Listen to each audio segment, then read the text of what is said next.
Hey listeners, Dan Harris here, host of the 10% Happier podcast. Imagine all your audio entertainment available in just one place. That's what the Audible app is all about. With Audible, you can always find the best of what you love or discover something new. Audible has an incredible selection of wellness titles and originals like The Light Podcast by Michelle Obama, Work It Out by Mel Robbins, and Confidence Gap by Russ Harris. Membership includes access to Audible Originals, podcasts, and tons of audiobooks that you can download or stream as much as you want. And as an Audible member, you can choose one title per month from an ever-growing catalog of titles to keep. The Audible app makes it easy to listen anytime, anywhere, whether you're traveling, working out, doing chores, wherever your day takes you. New members can try Audible now free for 30 days. Visit audible.com/Harris or text Harris to 500-500.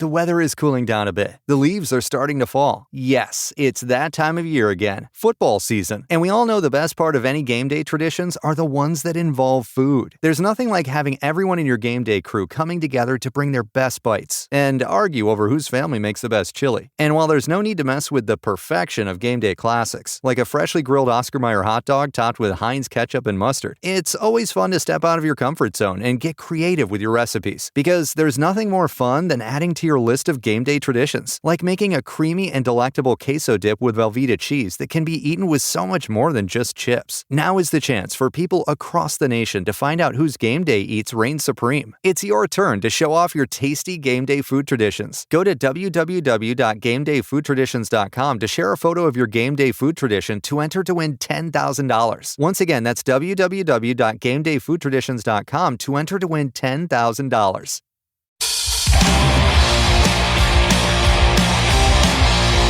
This is Full Change with Tom Laidlaw.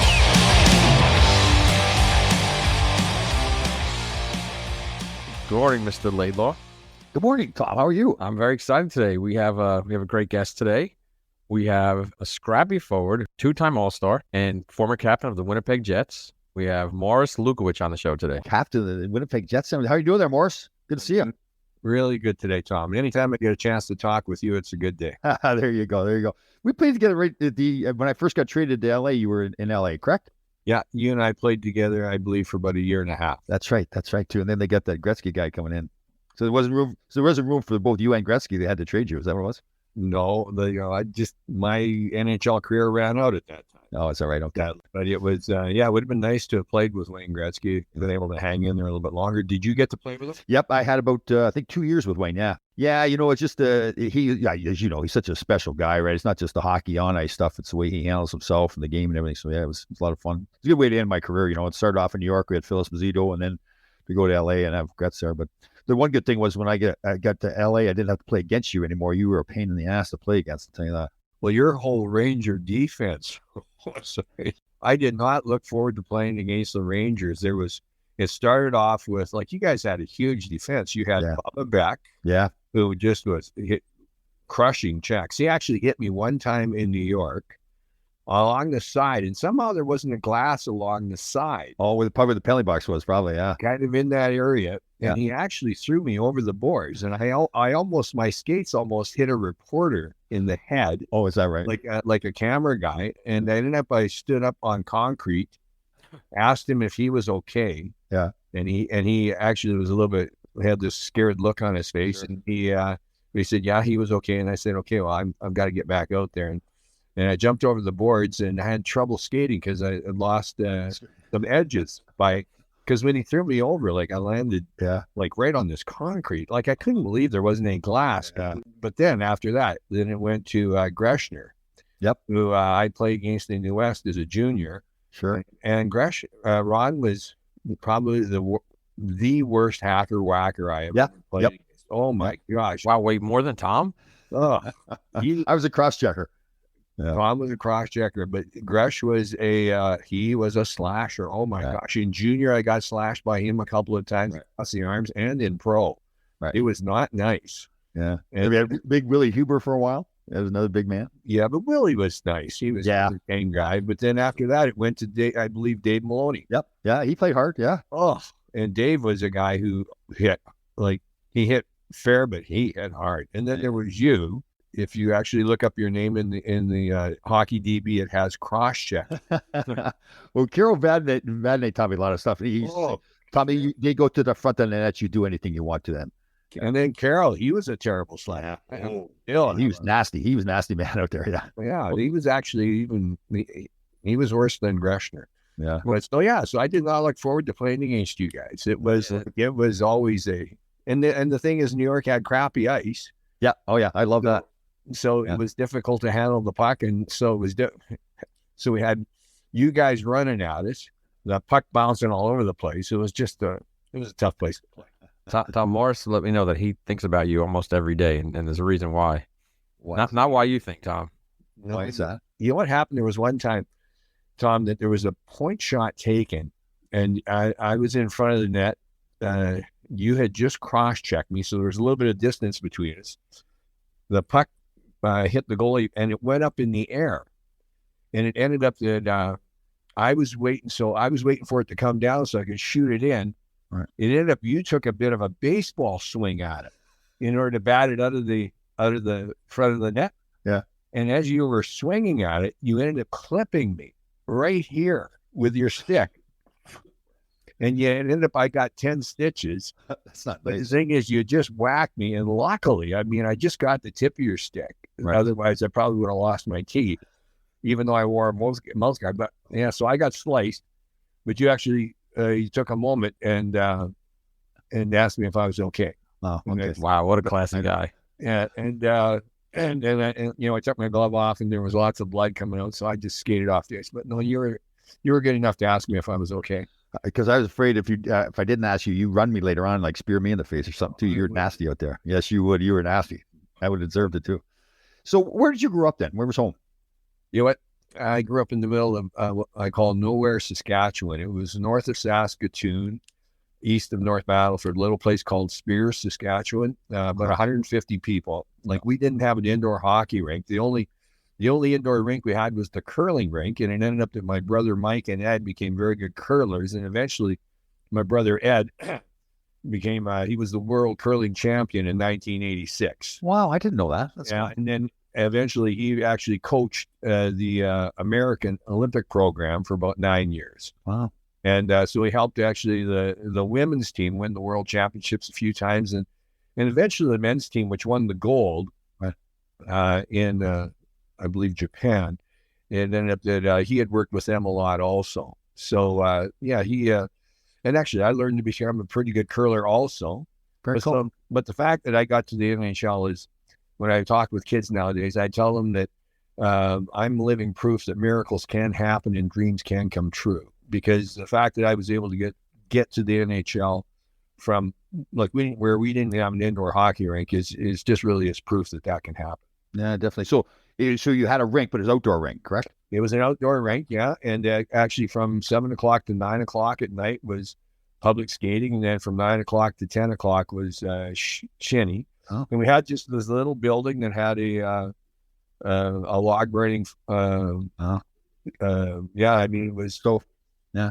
So it was like just a little shack to change in. Sure. And you know what? Actually, at the time, I used to put on my skates at home, my brother Len and I.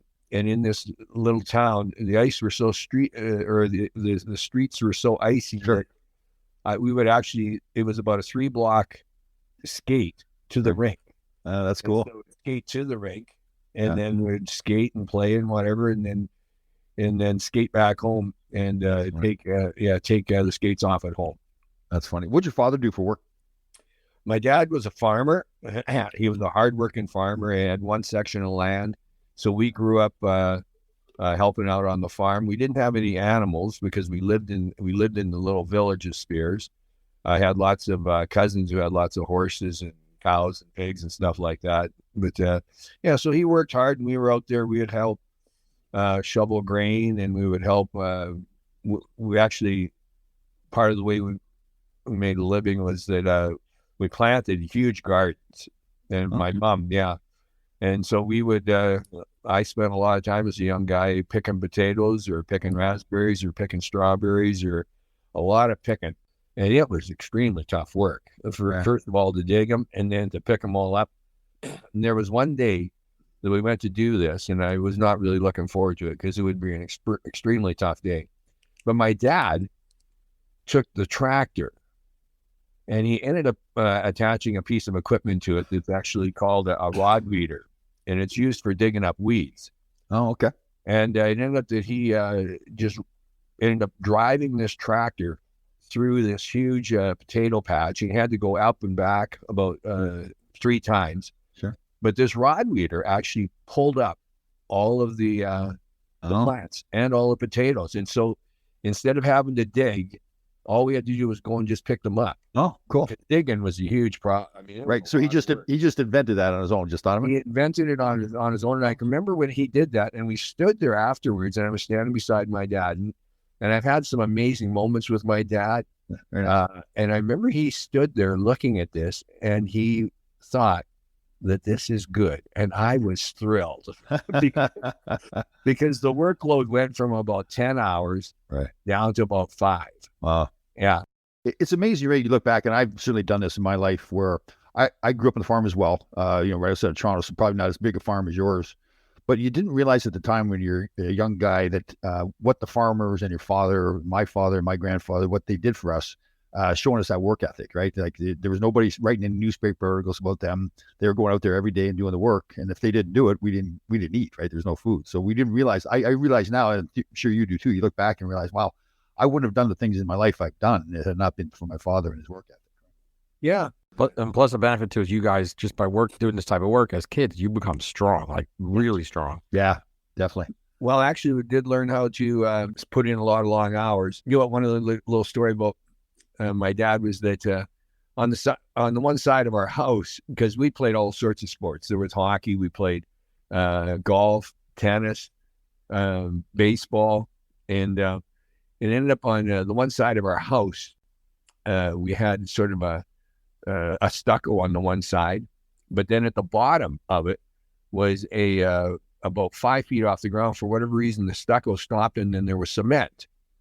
And what I used to do for hours is I would shoot hockey pucks against that spot. I would dug out a piece of board and put it down, and I would just shoot for long periods of time. But also in the summertime, I would throw a baseball or a golf ball against that cement block, because it would come off, especially a golf ball, would come flying off that, and I would practice my catching. And we used to play all sorts of little baseball games out there, my brother Leonard and I, where we'd had different competitions. But the thing is, the stucco got really damaged. So my dad, one time, he came home and he asked my brother Leonard and I if we could come outside and because he wanted to show us something. So we went around, and he said, "What's going on here? Like, look at all this stucco. It's completely damaged."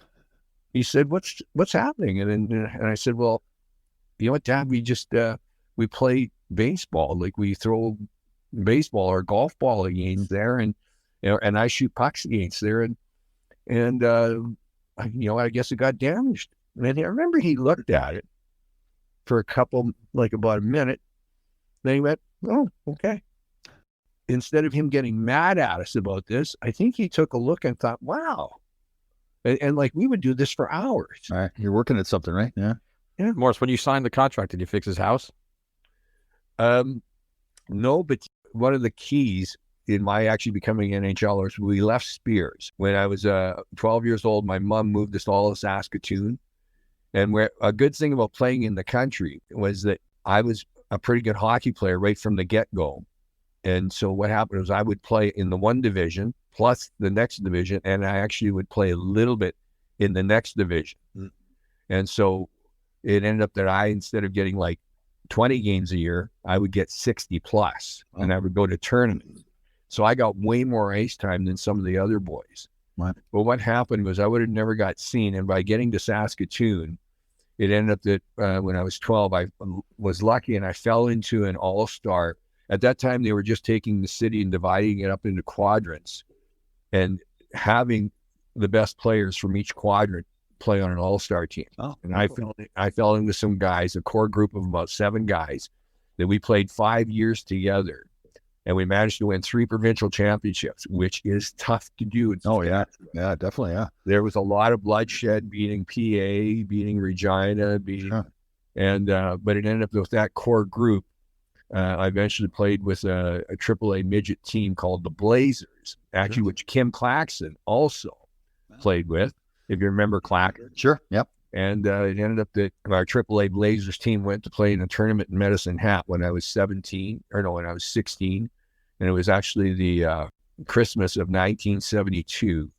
And it ended up, we played teams against Calgary, Edmonton, BC. It ended up, we played 4 games and we waxed everybody. Wow. Here it was AAA midget, and yet the closest game we had was 8-1.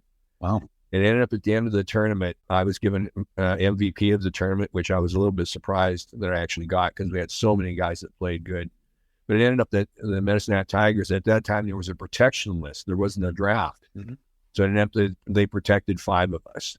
Oh. And a guy by the name of Neil Park, Kirk Walters, Cam Chapman, Ron Thiessen, who was a dope-smoking goaltender, and myself.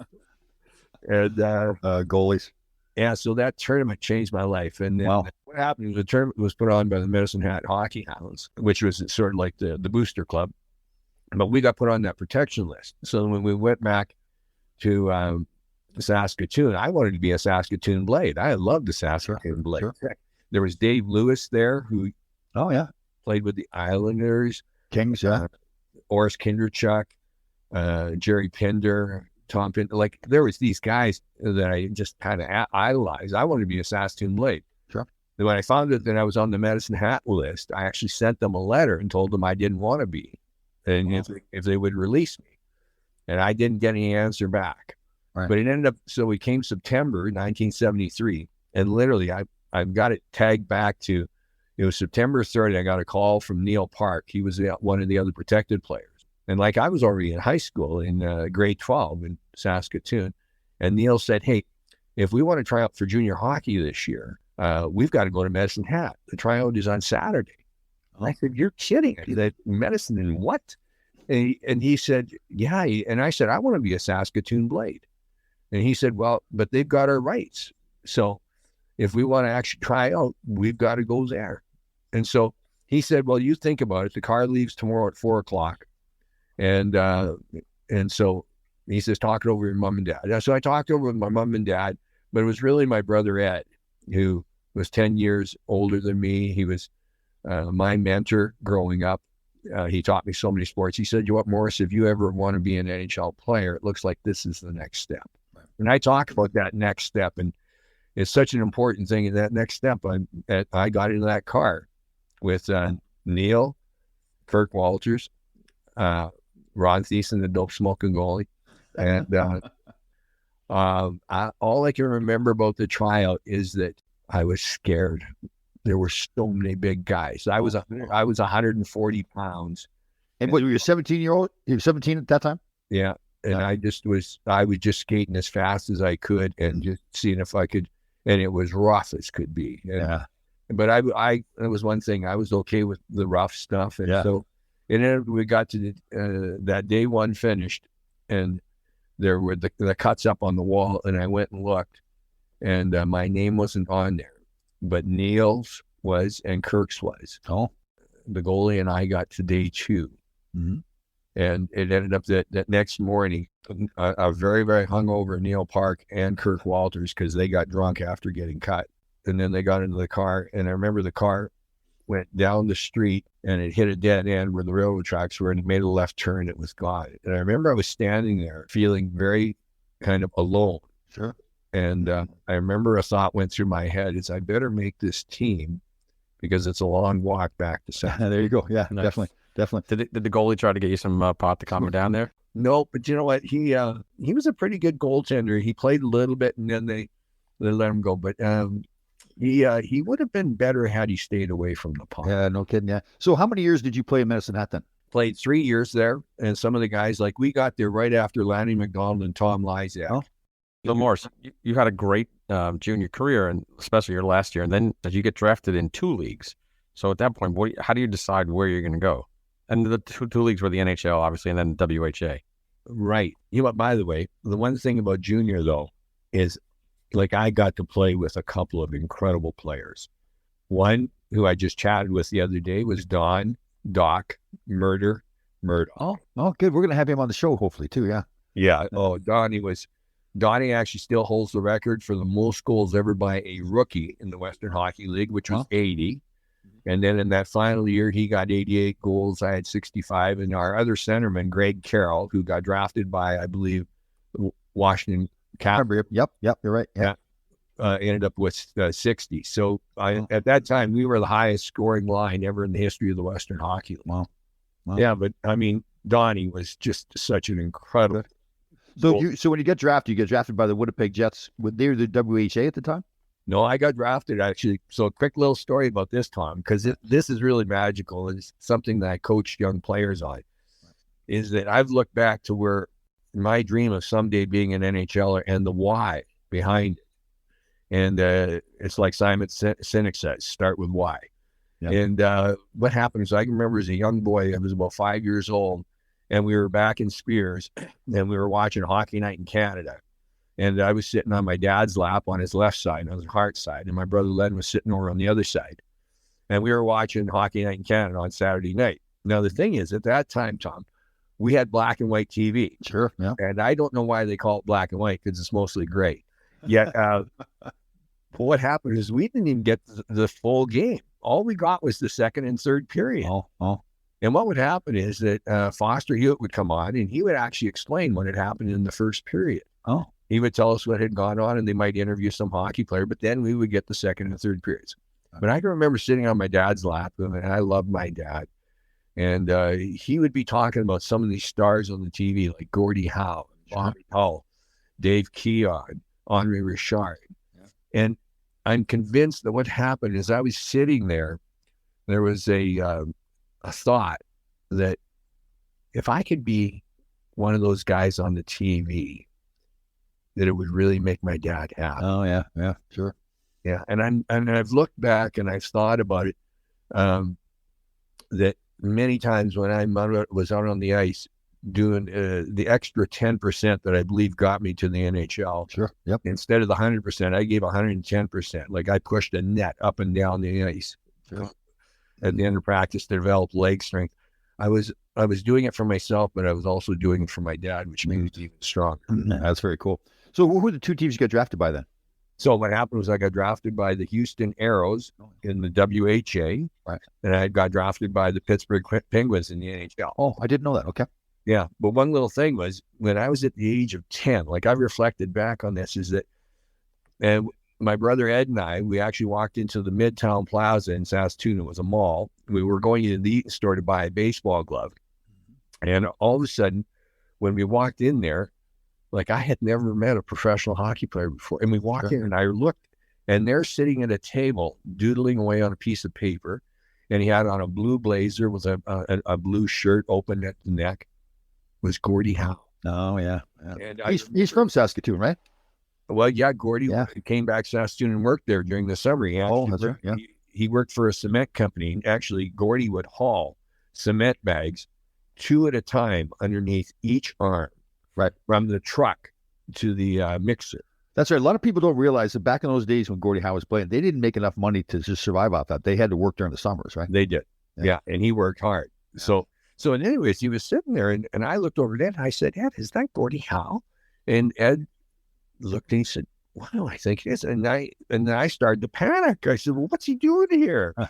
And what are we going to do? Like, do we go say hi to him? And my brother Ed, being an amazing mentor, said, I don't know. What do you think? He gave me the choice, the decision. Right. And I remember I was standing there looking and I was starting to get nervous and everything. And when I talk about that next step, it's so important because for a young player, that next step can be getting into a car with a drunken driver or towards drugs or towards alcohol. So it ended up that I kind of closed my eyes and I gave a thought about it. It was like a voice that said, just go for it. And I took that next step towards Gordie Howe. And we went and we were with Gordie for about 45 minutes. The thing is, Eaton's that day, forgot, it was the middle of July. It was hot. Nobody was in the store.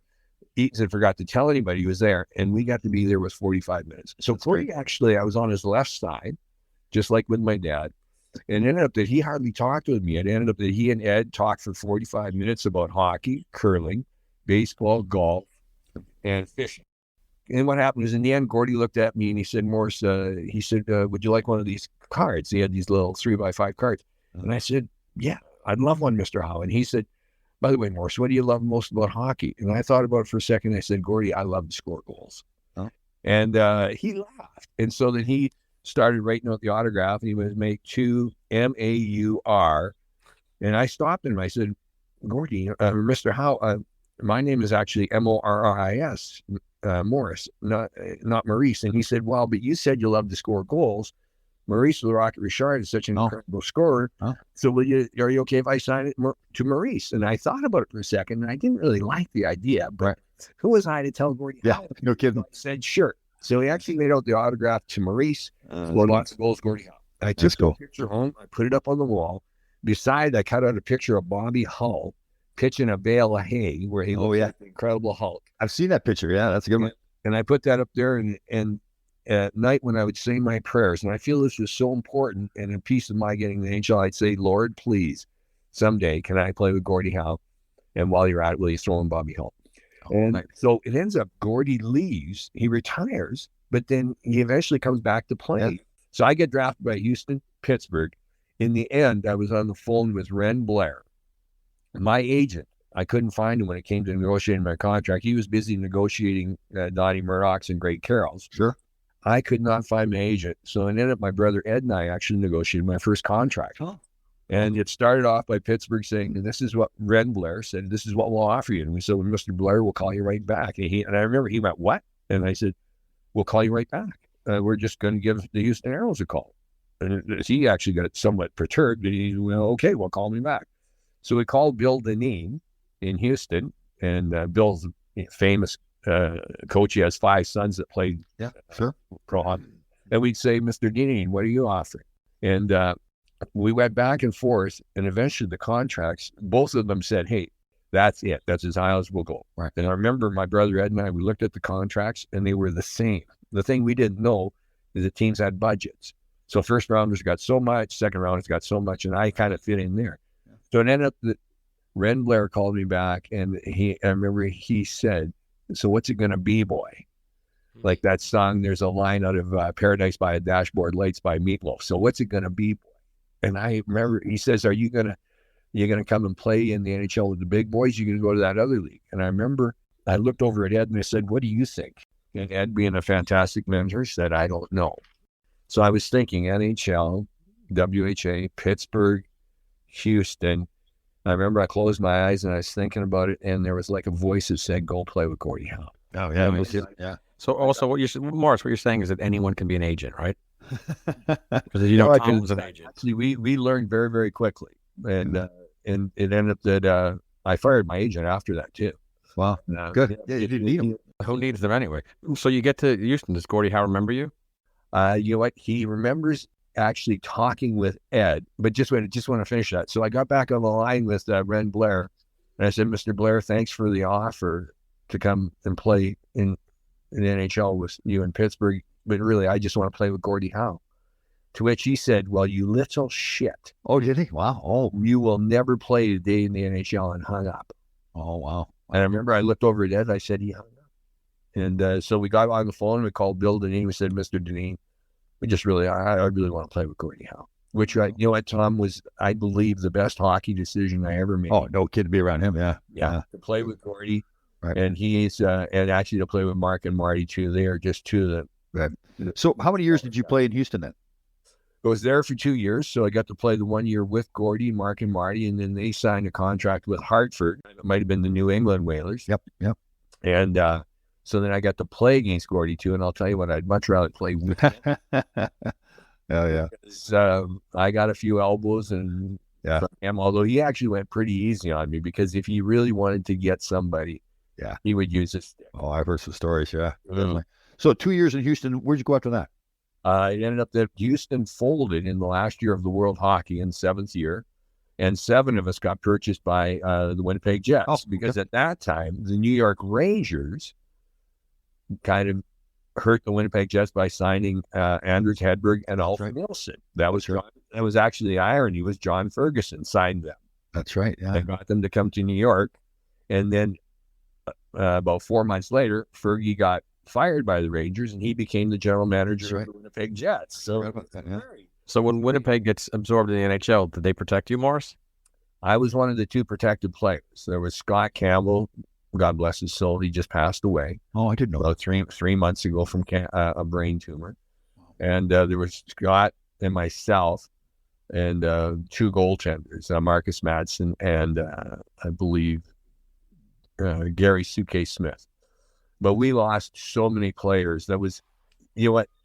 The NHL did a very good job of building and expand or giving Vegas their franchise. Yeah. They gave them a team that could win. Yeah, totally. Same with Seattle. They've given them a team that can win. And they did not do that with us. Yeah, in the old days, the expansion teams, they really made them bad teams, like intentionally, which you think about it now, that was the wrong way to do it. They're smart to do it the way they did with Vegas and Seattle, yeah. That was also probably an FU to the WHA owners, though. That's true. Good point. Yeah, it's a pretty good point, Tom. That's the first good point you've had. It's been a while. I'm trying to get one in. Definitely. Good memory and a good, because there were 4 NHL teams that came in, and yet I believe what showed the talent of the league was that within 3 years, the Edmonton Oilers had beaten the Montreal Canadiens in playoffs. Yeah, that's right. And within 5 years, the Edmonton Oilers had won the Stanley Cup. So Morris, when you get to the NHL now, do you call up Ren Blair and or send him a letter? No, because it ended up that we negotiated a little bit with Pittsburgh because there was he helped you, right? Because you used him a little bit to get more money from Houston. So, well, it ended up being the same level. Yeah, we went back and forth, but so it ended up. I never did speak with Ren Blair again. There was the possibility I could maybe go to Pittsburgh at that time, and yet it ended up I decided to stay in Winnipeg and be the protected player. Right. And how many years did you play in Winnipeg? It ended up I played about I believe 6.5 years, 1 year of WHA and 5.5 years of the NHL. What does it feel like when you're named captain of a team? Because I don't think our listeners really know what that's like. How is that? Like, what kind of pressure and how do you feel when you get that honor? Because I think Tom was only an assistant captain. I was captain for a little bit with Barry Beck. Yeah, for like a minute. Maybe if you would like follow my career a little bit. 4 games, 5 games? So you get named captain. How'd that feel? There was 2 sides to this because the reason I got named captain was that our captain at the time was Scott Campbell. But what happened is Scott had a breathing problem, and Winnipeg had a very sort of very dry atmosphere. His lungs were getting destroyed, and so it ended up that he had to step down from being captain and heal up for the rest of the season. And so I got named captain in replacing him. So there was a sadness about that, and yet there was like a thrill too. Sure. In that moment of being named captain, there's kind of there's a couple of moments. There was that moment plus actually stepping on the ice in Detroit as an All-Star. Yeah. It was there were moments that I just got to sort of sit there and think about all that extra 10%, that incredible hard work, the running the steps, sure, in full gear with a weight belt on, all skating the net up and down the ice, all the extra strength training. It was actually learning Taekwondo so that I could defend myself against big guys that like to beat on my head. Well, Morris, I mean this is a real compliment to you. I mean it's a compliment to you when I say this. You didn't make it based on your talent. You had talent, but you did make it based on your heart and your will to play, right? So, that hard work really paid off for you. Yeah, he was a captain and an All-Star. Tom, you made the All-Star ballot one year, and you were captain for, what is it, a week? No, I was captain for about 4 months, actually, Tom, if you follow. Wow. Cool. Yeah. Well, Barry Beck got hurt. So, actually, Herb Brooks was coaching us, and he went to Anders Hedberg and said, Barry served Anders, you're going to be captain. And Anders said, no, I don't want it. So Herb comes to me and says, well, nobody else wants to be captain, so you're captain. Congratulations. I think he came to you because, you know what, when I played with you in L.A., I saw real leadership. You were Wayne Gretzky? No, Gretzky wasn't there yet. You're a man that showed up every day, and just it's what professionalism is about. Like, you showed up, you were ready to give it 100% in practice, and then showed up and you're ready to do anything in the game to win. Well, that makes a lot to you. Thank you. Yeah, well, you and I both growing up on the farm, that's who we saw our parents. That's the way they lived their life. So I think we learned from them how to do it. So you're there 6 years total? Yeah. And then it ended up that I somehow got into the bad books with the ownership in Winnipeg. It ended up that even though I'd scored 30 goals the year before, they decided I was not going to be in their plans. And so I basically, Barry Long was the coach at the time, and I sat on the bench for about 4 months. I would get sporadic ice time, like here or there. Wow. It was very, in a way, there were guys that played ahead of me that really, in a way, did not deserve to be ahead of me. Sure. But the thing is, Winnipeg had decided that I was not in their plans, and that it. And then after 4 months, I begged for a trade. And, So ownership wanted to get you out of there more. Is that what you're saying? yeah, but I wish they would have just made a trade right away instead of sitting me on the bench for 4 months. So that was another FU. Well, yeah, it hurts them as well, right? Because they're devaluing you, so they're trying to trade you and not getting as much for you now, right? Yes. And I got traded to Boston for actually a guy that I played junior hockey with, and who's now the general manager of Dallas Stars, was Jimmy Nill. Oh, okay. Yeah, so it ended up that we got traded, and I phoned Jimmy and said, Jimmy, you know what? I've got my home here in Winnipeg, and I don't know what you have there, but instead of us having to find new places to live, why don't we just just trade homes? And he said, you know what? Sounds like a good idea. So he moved into my home. I moved into his apartment. I said, while you're at it, do you want to trade wives? Oh, Jesus. He said, no. Stick with what I got. For a wife to be named later. That's a nice offer, though. That's very nice of you to do that. Yeah. Very nice. So how long were you in Boston? I forgot about the Boston part of your career. How long were you there? I call it a cup of coffee, but it was an amazing cup of coffee. It was the end of one season, and it was the start of the next season. And there's kind of a couple of cool stories that go with that, Tom. Was when I first got there, I was put on a line with Kenny Linsman, and who I hated. Yeah. Like Kenny almost took my teeth out one night in Philadelphia with a cross check. Sounds like what Laidlaw did to you. Well, but no, Tommy's was a baseball swing. But so got to play with Kenny and Rick Middleton, and we really lit it up when I first got there. But then sadly, we were playing a game against the Islanders in New York, and the puck went back in the corner. And there's a few things I regret about what I've done in hockey, both on the ice and off the ice. I went into the corner to get the puck and skated up the boards. And as I went in, I took a look behind me to see who was coming, and I didn't see anybody. And somehow Pat Flatley had got into my blind spot, and I didn't see him. And I went and turned, expecting to come out of the corner without any pressure, and boom, Flat just rocks me. You stuffed it. I experienced a high ankle sprain on my right leg. Oh. It felt like my knee was sitting on my ankle. And it ended up that injury, that it took 6 months to eventually heal. And it wasn't good until right before training camp. So it ended up I did not have a good finish to that year because we would tape up my ankle in basically a cast. And my skating, which was my most important asset, was not there. And so it ended up I had a really good start in Boston and a bad finish to that season. Did they trade you to LA? Is that what happened?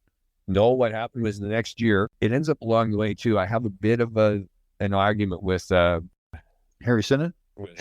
Thank you. Yeah. And about ice time. And it ended up, Harry did not like that.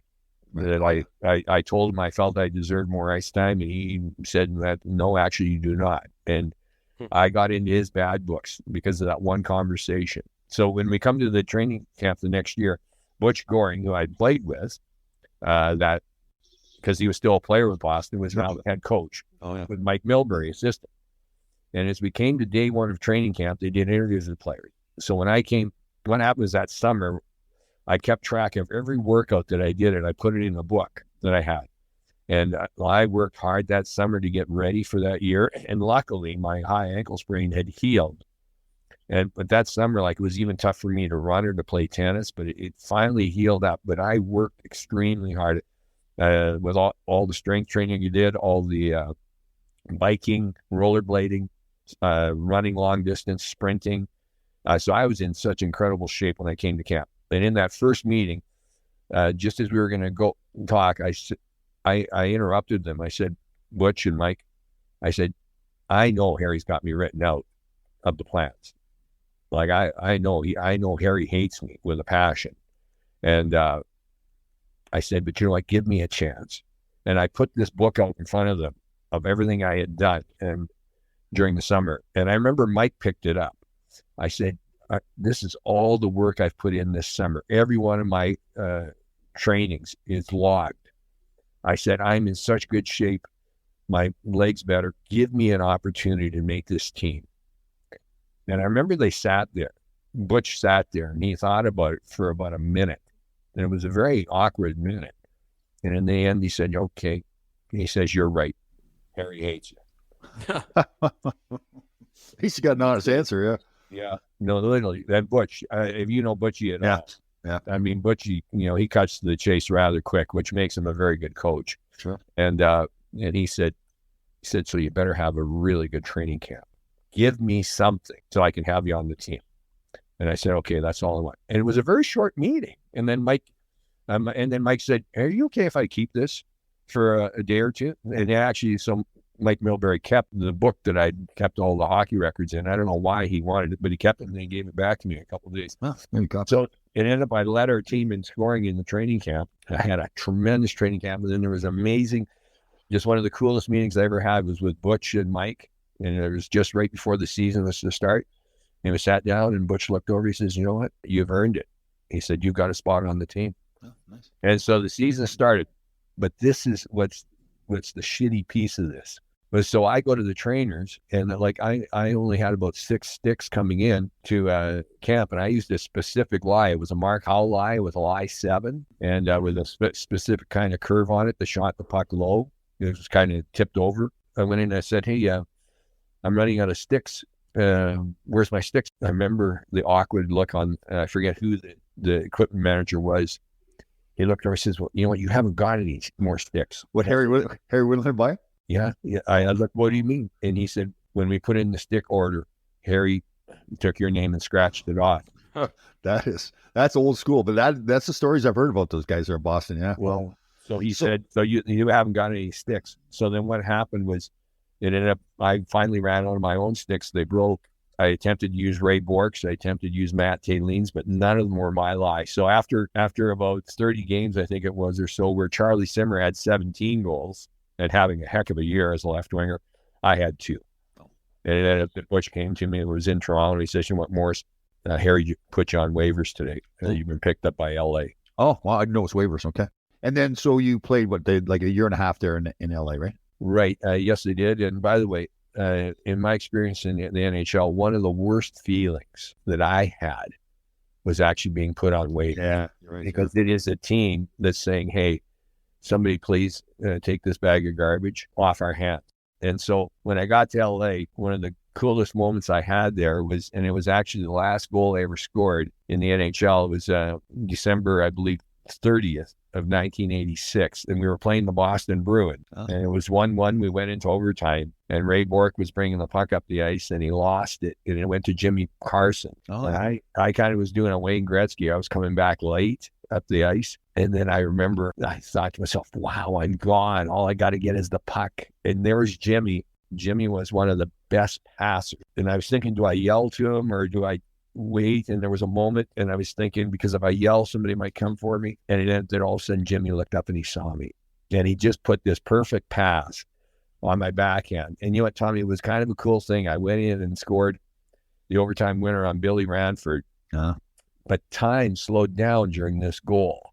I don't know if you've ever experienced it, but it took about 5 minutes for the goal to happen. It was like almost an out-of-body experience. Right. And what was cool about it was that Billy, I'd played with in Boston, and he's a tremendous goaltender, and yet every goalie's got a weakness. And with Billy, if you went in and you made a little fake and went sideways, he would open up his 5-hole and you could drive a semi-trailer through there. Okay. So I gave a little fake, went sideways, and just threw a perfect little one through there that just got through his legs. What was kind of cool about it is that the LA photographer got a sequence of photo that he then put in, framed in a picture, and he gave it to me as a gift that showed that whole sequence. And actually, where Billy's fallen over, and my body's actually got the Bruin jersey blacked out. The puck is rolling out of the net on its side. A dad had picked his daughter up in the crowd and thrown her up in the air, and she is still in the air. That's right. And I'm turning sideways, and I have this explosive look on my face, and neither one of my skates are on the ice. And I remember this LA photographer, he said, you know what, this is one of the best pictures I've ever taken in my entire career. Nice gift to wrap up your career, you know? Yeah. And it ended up being the last goal I ever scored. Right. So it ends up, your career ends in LA. What did you do right after you got done playing? You know what happened was, that was the Olympic year, 1988. And actually, my brother Ed Lukowich, he represented Canada in curling in the 1988 Olympics in Calgary. It was a demonstration sport at that time. My agent was actually an agent from New York. I won't mention his name. He had started to move into representing baseball players and actors. So it ended up that he didn't really do much for him. And typical agent. Yeah, I kind of had the same experience with coming into pro. And then I got on the phone. My contract was done with LA. I had a very weird meeting with Rogie Vachon. I got on the phone and I called Dave King because I thought if I could have a really good Olympics that somebody might see me and then get me back into the NHL, because the Olympics are in February, so I could maybe sign a contract. And you know what, Tom, I made a mistake that I didn't get on the phone and give Pat Quinn a call in Vancouver. Sure. Because Pat really liked me and I think Pat would have given me a chance. But anyways, I got on the phone, gave Dave King a call, and Dave said, sure, he would give me a tryout. And so the tryout started August 1st. It ended up that we packed up all our stuff into a Ryder truck, a yellow Ryder truck. And we were living in Redondo Beach in LA, which was so incredibly beautiful, right by the pier. And I remember we cried, my wife and I, and we got in and started driving that Ryder truck all the way back to Calgary, which was a mistake. It would have been good just to sold everything and start over. But anyway, so I relocated to Calgary to try out for the Olympic team. It ended up that I led the team in scoring in training camp. It was very cool. We actually played the Swedes back-to-back games in Calgary and then Medicine Hat. And in Calgary, Dave had come and approached me and he said something that he says, you know what, you're doing a pretty good job. He said, but we'd like to see more production from you. And I said, well, if you want to see that, then put me on a line with Mark Habscheid and Wally Schreiber. Mark Habscheid, who played with Detroit, was a guy who could hang on the puck and then could get it for me. And I said, you put us together. I said, we'll be magical for you. And so he did. And in that game, we managed to beat the Swedish national team 5-4. And our line scored all 5 goals. Nice. Yeah. And then he played us again in the Medicine Hat the next night. And it ended up that incredibly, Tom, where the whole thing went full circle because 10 seconds left on the clock. We're losing 5-3, and the puck gets shot down by the Swedes down the ice. Our defenseman decides not to go after it. I go flying down the ice, and I touched it. And I look up, and there's 4 seconds left on the clock. And I haven't got a point this game. Like I haven't played a good game. And it ends up so I skate down the other side of the ice away from Dave King, so he won't take me off the ice. And we go down there, and I said to Mark Habscheid, I said, Habby, win this draw, because if you win it, we can still get one. And I remember Habby looked at me and said, well, but we're losing 5-3. What difference does it make? And I said, Habby, just win the effing draw. And he went, oh, okay. And you know what? There's a couple of guys who were great face-off men. Phil Esposito was one. Mark Habscheid was another. Oh, cool. He had this great big blade. Mark won it right back on my stick, and I shot it. And with a second left, I scored to make it where we lost 5-4. But so here, where it had started for me in junior, Medicine Hat, on the last second, the last game I ever played in North America, I managed to score a goal. So you didn't make the Olympic team then? I didn't, because what happened was then we got back to Calgary after that, and Dave came and he said, you know what, you've had a heck of a camp. And he says, you deserve a spot on the team. He said, but I've got to let you know something. He said a week before the Olympics, we're expecting to get 5 of the really good hockey players. We're expecting to get Gretzky, Messier, Kevin Lowe, Paul Coffey, and Glenn Anderson. They were all going to come from the Oilers. And he said, if we get those guys, you'll be dropped from the lineup. Well, what are you talking about? Like, I'm leading our team in scoring right now. Why wouldn't you drop one of those other guys that they're all American Hockey League players? Sure. And he said, well, those guys I've made a commitment to.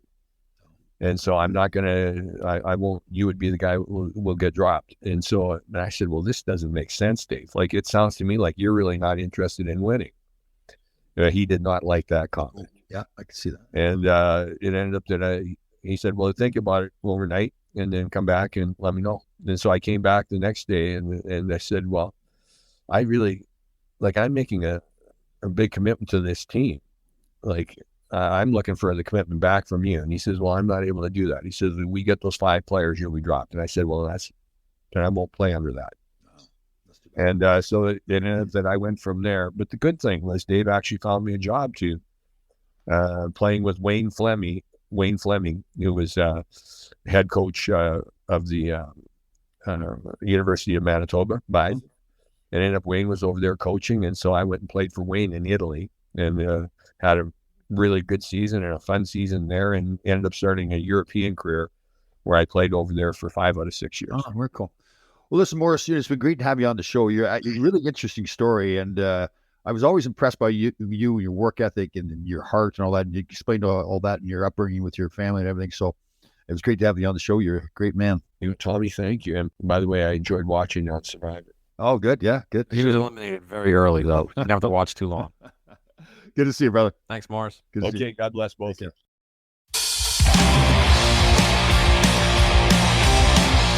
Tom, that was really cool to hear. And someone who you scarred for life. He said every time he shaves, he thinks about you because you cut him open with a baseball swing. Morris Lukowich, he's a character. He's got quite a personality too. It's interesting how the details he has about his life and his career and his upbringing. Yeah. He's a good man. Yeah. Pretty cool. I mean, for a little guy, 5'9". Yeah. He said he was a bit of a bastard to play against. Oh, big time bastard to play against. He was that guy, that small guy that you just couldn't win against, right? Because he's smaller than you, so you think, well, I could beat him up. But then if you try something, he could beat you up. Yeah, because he picked all those potatoes when he was on the farm. Yeah, good show. All right, thanks. All right, Grasshoppers, thank you for listening. We had a fantastic show. We'll see you next time.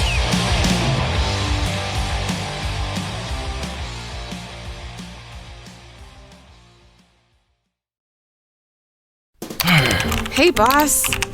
You look stressed. Look at all these holiday orders coming in. I've got enough on my plate already. I can't deal with shipping. I think it's time for a break. I can't. There's too much to do. You can, because I got ShipStation to automate all of our shipping needs. I think I heard about ShipStation on a podcast. ShipStation is the easiest way to ship everywhere we sell online. It does all the work for us, so we can focus on growing our business. Returns are simple. Bulk order updates and automation options make order fulfillment easy, all while saving up to 84% off top carriers. It's more sales with less work. What would I do without you? You mean, what would you do without ShipStation? That too. Work less and sell more when you automate your shipping needs with ShipStation. Go to ShipStation.com and use code AUDIO to sign up for a free 60-day trial today.